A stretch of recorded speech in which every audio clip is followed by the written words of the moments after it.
I hope you enjoy my stories. Instead of just clicking thumbs down, please comment and share how we can do better. If you do like our video, then please like and subscribe. HOA and Management rigged election. Board election time was looming and tension crackled through the community like static electricity.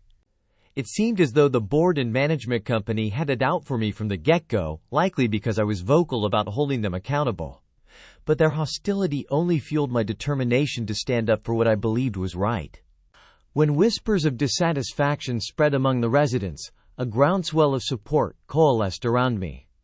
The majority of owners, fed up with the current state of affairs, urged me to run for the board. Their frustration mirrored my own, and I felt a sense of obligation to represent their interests. With each conversation, each plea for change, it became increasingly clear that I couldn't shy away from this responsibility. So, despite the odds stacked against me, I knew I had to step up and fight for transparency and fairness within our community.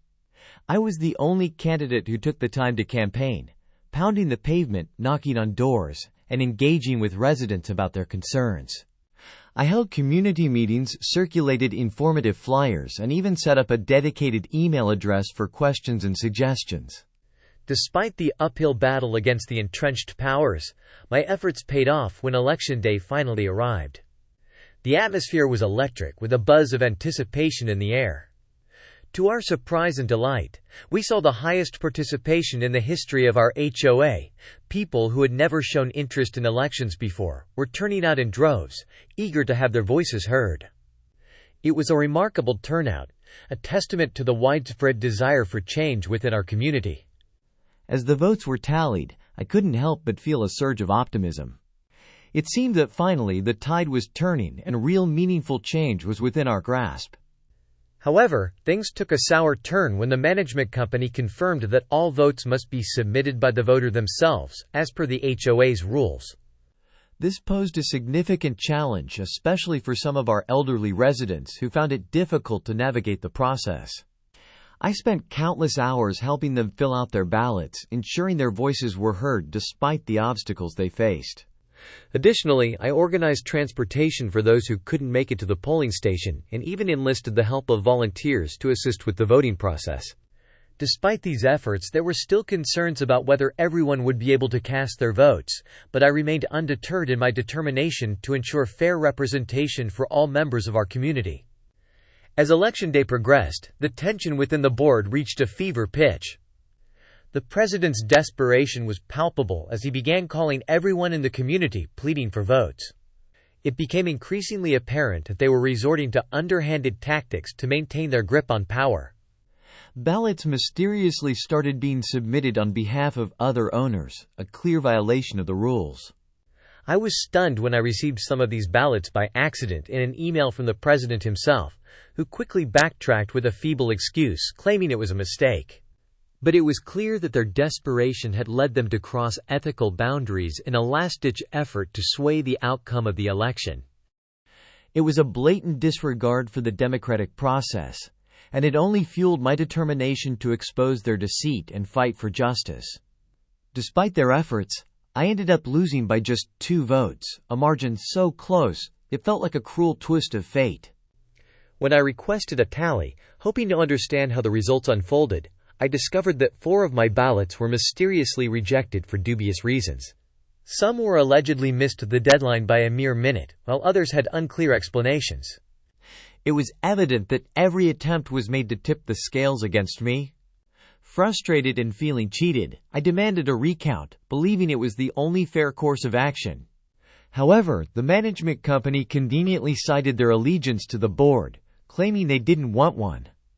It was a bitter pill to swallow, realizing that the very system meant to uphold fairness and transparency was now shielding those who sought to undermine it.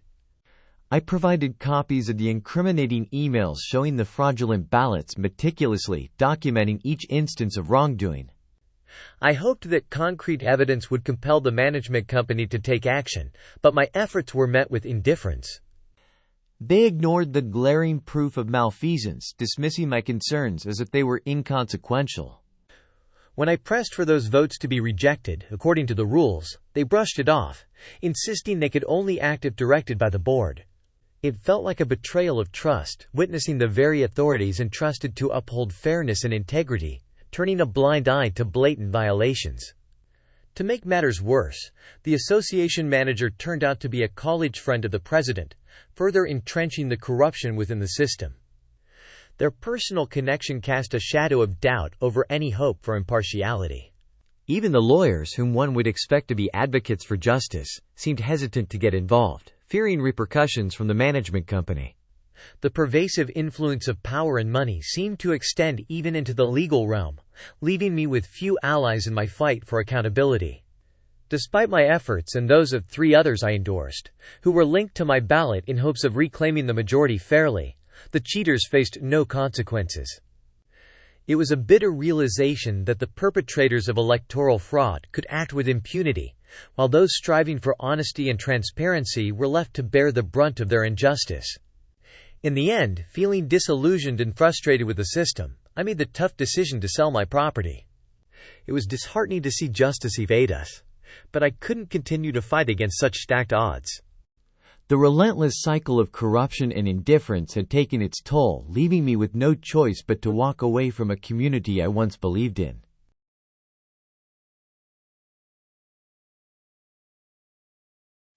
"3 days before Christmas, as I gazed out of my window, I spotted a squirrel comfortably snuggled in a former woodpecker hole on the side of our townhome. At first it seemed harmless, just a curious critter, seeking shelter from the cold winter winds. However, what began as an innocent observation soon turned into a nightmare beyond my imagination. The same day, just as the squirrel settled into its new abode, our homeowners association embarked on their 2-week holiday break.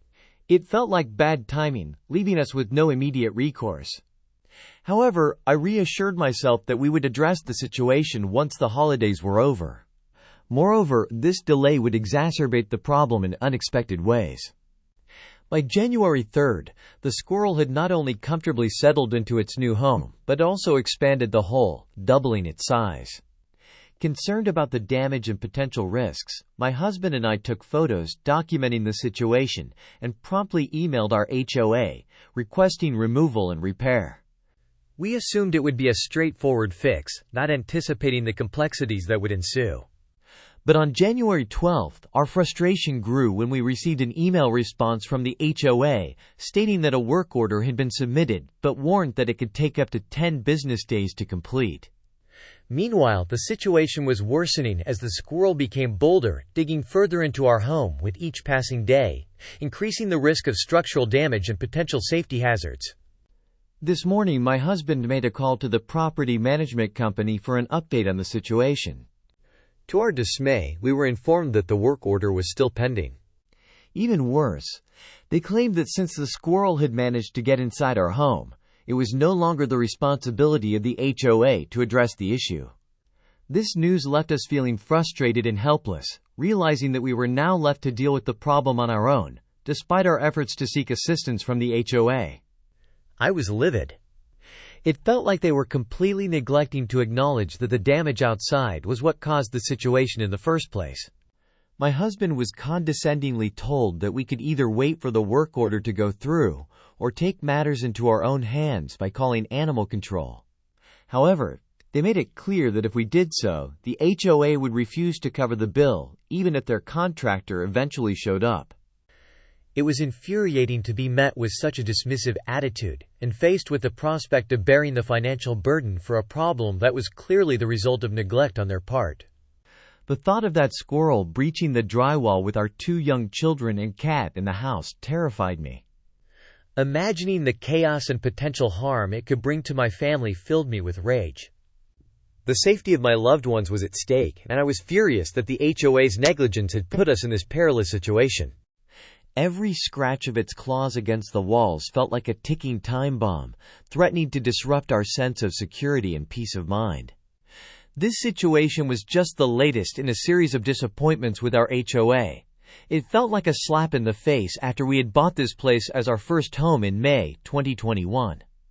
We were not told that the community swimming pool outside our living room window had been out of commission since 2009. Despite collecting fees for maintenance, the HOA hadn't bothered to drain or clean the pool in over a decade. It was shocking and frustrating to realize that we had been paying for amenities that were not only unusable but had been neglected for so long. It made us question the integrity and competence of the HOA, leaving us feeling deceived and disillusioned about our investment in the community. Enough was enough. We reached our breaking point and decided it was time to find a lawyer who could help us navigate this mess. Paying $400 a month for this level of incompetence was outrageous. I was fed up with HOAs and their lack of accountability. It was time to take action and put an end to this clusterfuck once and for all. We couldn't sit idly by while our hard-earned money went to waste and our safety was jeopardized.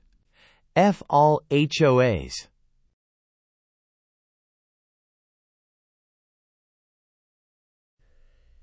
Can an HOA charge tens of thousands of dollars without consulting homeowners? I've been caught up in quite the ordeal with my parents' condo. They've been residents there for almost 2 years without any major issues until recently. The HOA dropped a bombshell on all of us. It turns out the building needs some essential repairs, and they're demanding each unit to chip in a whopping $37,000 to cover the costs.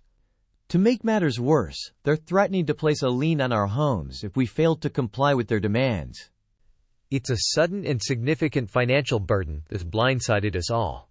To add insult to injury, they blindsided us with this news in a hastily arranged meeting. There was no warning, no opportunity for us to prepare ourselves mentally or financially. What's more, they didn't bother to document any of the discussion by taking meeting minutes.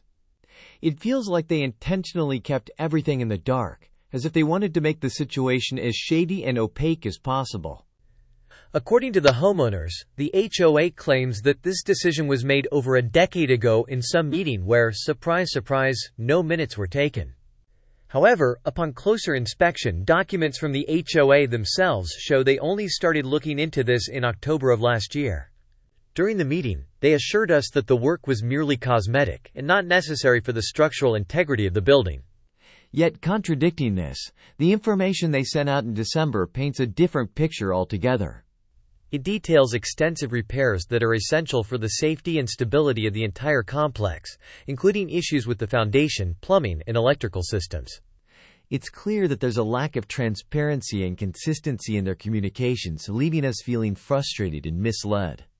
It's a complete mess of miscommunication, and the HOA isn't providing us with any clear answers. Despite our repeated requests to talk to the town's building inspector for an unbiased assessment, they keep dodging the request and instead set up meetings with their hired engineers. These engineers, of course, have a vested interest in the HOA's agenda, which raises serious concerns about the objectivity of their assessments. We've been left feeling frustrated and distrustful of the entire process, as it seems like the HOA is more concerned with protecting their own interests than addressing the concerns of the homeowners. I'm at a loss here. Most of the homeowners in the building are over 55 and retired, living on fixed incomes. For them, $37,000 is an enormous financial burden to bear, especially when it's demanded all at once. Many of them have carefully budgeted their retirement savings and simply don't have that kind of money readily available. On top of that, there are young families in the building who are just starting out and are already stretched thin financially. They're dealing with mortgages, childcare expenses, and other bills, and the sudden demand for such a large sum is overwhelming. It's not just a matter of inconvenience. It's a significant hardship that could potentially jeopardize their financial stability. The HOA's lack of consideration for the diverse financial situations of the residents is alarming and deeply unfair. I don't know what to do. It feels like there's something fishy going on, but I'm not even sure where to start. I've tried asking property management about the lack of meeting minutes, but they claim the HOA refuses to take them, citing some obscure rule or tradition. It's frustrating because meeting minutes are essential for transparency and accountability, yet the HOA seems determined to operate in secrecy. I've also considered reaching out to other homeowners to see if they share my concerns, but it's challenging to get everyone on the same page when emotions are running high and people are understandably stressed about the financial burden. Additionally, I'm hesitant to escalate the situation further without concrete evidence of wrongdoing, as I don't want to create unnecessary tension within the community. But at the same time, I can't shake the feeling that something isn't right. I'm beyond frustrated at this point. It seems clear that legal action might be necessary to address the situation, but I'm not sure where to begin. I've considered consulting with a lawyer to understand my rights as a homeowner and to explore potential avenues for challenging the HOA's decisions. However, I'm also aware that legal proceedings can be time-consuming and costly, so I want to make sure I have a strong case before taking that step. Additionally, I'm unsure if there are any local ordinances or regulations that govern HOA actions that could support our position. It's a complex situation, and I could really use some expert advice on how to navigate it effectively.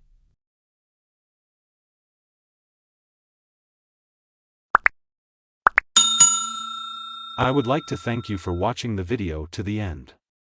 To encourage us to make more videos, please like, subscribe, comment, as well as share. Check out this other video if you haven't already.